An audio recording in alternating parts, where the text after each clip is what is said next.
What is going on, guys? BASSFZz here. And in today's video, someone requested that I make a video talking about the differences between feminism and egalitarianism. Well, alright, I can do that. Should be a pretty simple video as it is.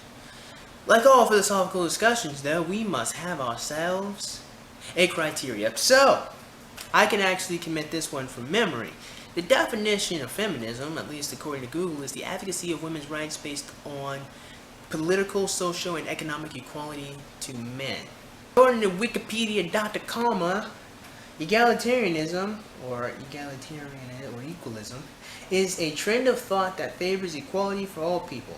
Egalitarian doctrines maintain that all humans are equal in fundamental worth or social status, according to the Stanford Encyclopedia of Philosophy. According to the Merriam-Webster dictionary, the term has two distinct definitions in modern English, either as a political doctrine that all people should be treated as equal and have the same political, economic, social, and civil rights, or as a social philosophy advocating for the removal of economic inequalities among people, economic egalitarianism, or decentralization of power. Some sources define egalitarianism as the point of view that equality reflects the natural state of humanity. So there you go. The first fundamental difference about egalitarianism and feminism is that feminism seems to, one, think that women are disenfranchised little children that need men to help them, and egalitarianism fundamentally views people as equal and that we should protect that equal status of human beings. So let me explain. If you listen to a feminist talk, you'll notice a funny trend about them, and that funny trend is that they'll always try to make women look out to be a victim.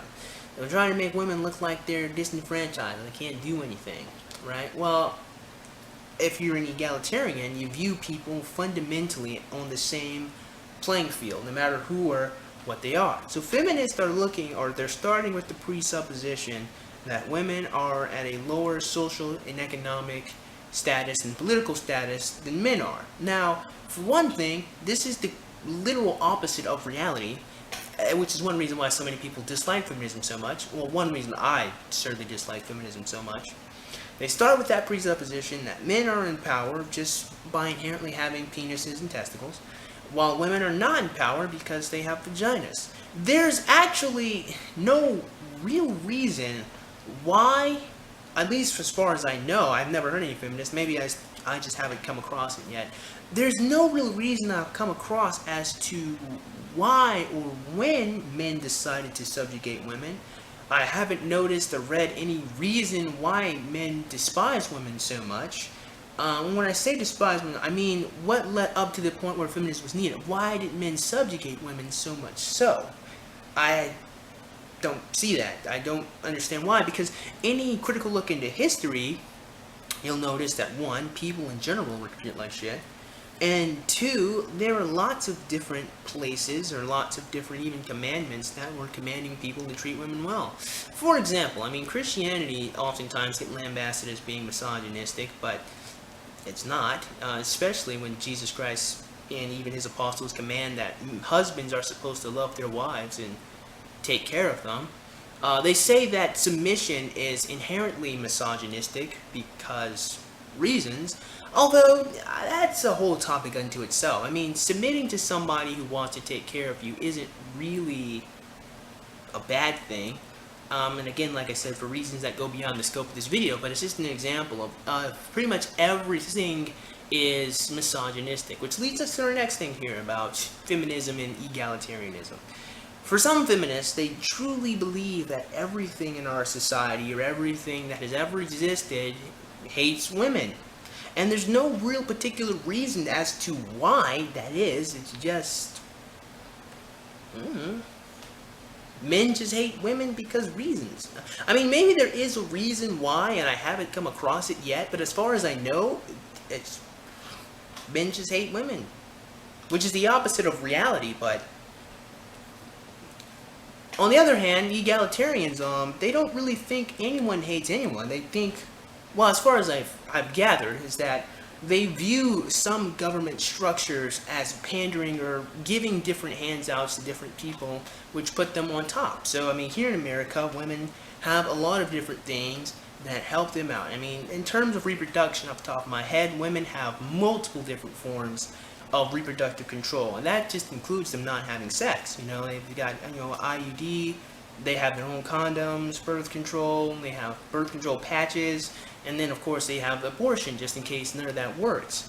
They even have birth control shots that they can take. So lots of options. Whereas men, they only have vasectomies, condoms, and abstinence. That's really all men got. Feminists actively fight against having a male birth control pill because, and this is, just hang on to your seats when I say this, because they think that men will use the male birth control pill to try to get women pregnant by lying to them.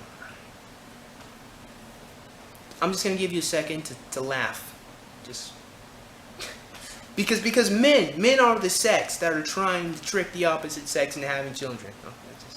Are you guys done? I'll give you a sec. You're probably still laughing. It is ridiculous, I know. Well, on the other hand, egalitarians would probably actively try to help men try to obtain that, male birth control pill. They try to give men real equality to women. Because, getting a vasectomy, that's rough. That's rough, man.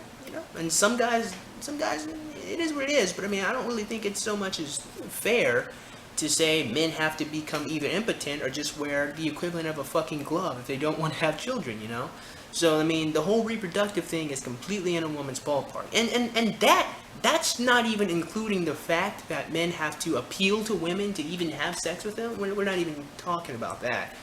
But yeah, another difference. Feminists will actively fight against things that will make men equal to women. Actively, right? Well, as an egalitarian, we'll probably say, hey, this is a good idea. This will help men do things in their life. Let's get it. Egalitarians aren't necessarily men's rights activists. However, an egalitarian can look at the world objectively and can see the different things that, help men, different things that help women, and will try to balance those things out. They genuinely care more about equality, as far as I know. I haven't met very many people who call themselves egalitarians. I haven't met anyone, but I can't say they don't exist. I haven't met anyone who calls himself an egalitarian who wants to pander to one sex. They seemed, for the most part, to be pretty balanced people, and I think that's the best way to put them. They're pretty balanced people.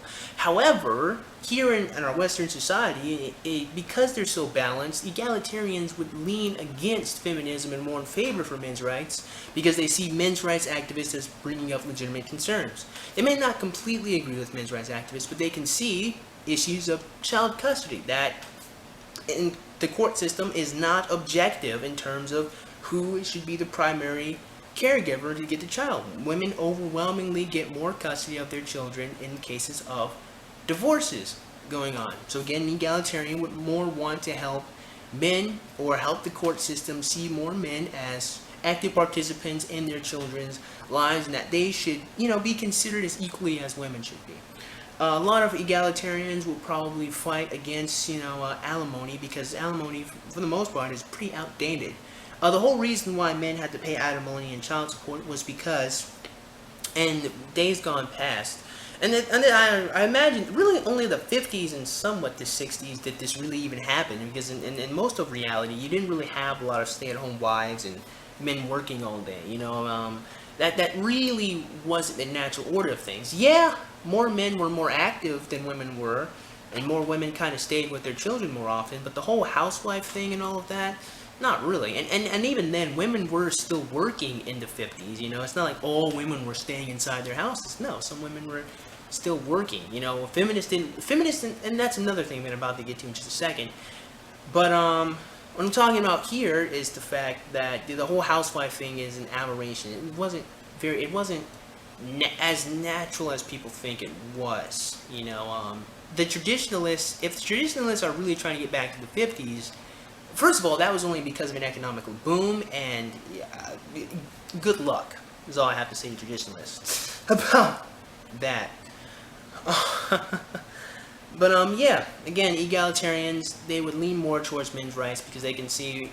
Oh, I was explaining why alimony exists. It's because a lot of women weren't working then, and because they got divorced, women didn't have jobs or work experience, so men had to pay women alimony. It was really for their children, not really for the woman. They had to pay child support so the woman can take care of her babies, which ironically would kind of beg the question, why get a divorce at all if you're still going to be taking care of that woman? Alimony is supposed to stop once the woman gets a new husband, or once they get a new boyfriend or live with somebody else. It's supposed to, and this is why an egalitarian would probably try to fight against alimony, is because I think in some states or in some cases, some women get lifelong alimony, which is certainly just not fair to a man who doesn't want to, give money to a bitch he doesn't like. You know what I'm saying?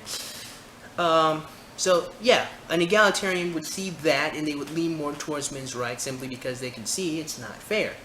And the next thing I was going to explain about feminism is a lot of feminism takes credit for things they really didn't have anything to do with. For example, the sexual revolution. I mean, yeah, sure, feminists were probably saying, go be a slut. But it was really the advocacy of birth control that really sparked the so-called sexual revolution. I mean, yeah, sure, there's feminists, saying, men can you men, but it wasn't really feminism that gave them that. Even women's right to vote. I mean, a lot of feminists and suffragettes would like to claim that they had a hand in that, but 15 states already gave women the right to vote anyway, and even then, the right to vote wasn't really a power for men, it was really landowners, and the man had the vote of the household, meaning that he had the vote of his family unit.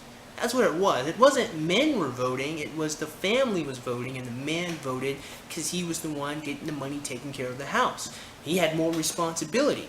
Not only that, but given that responsibility of patriarchy, guess what men got?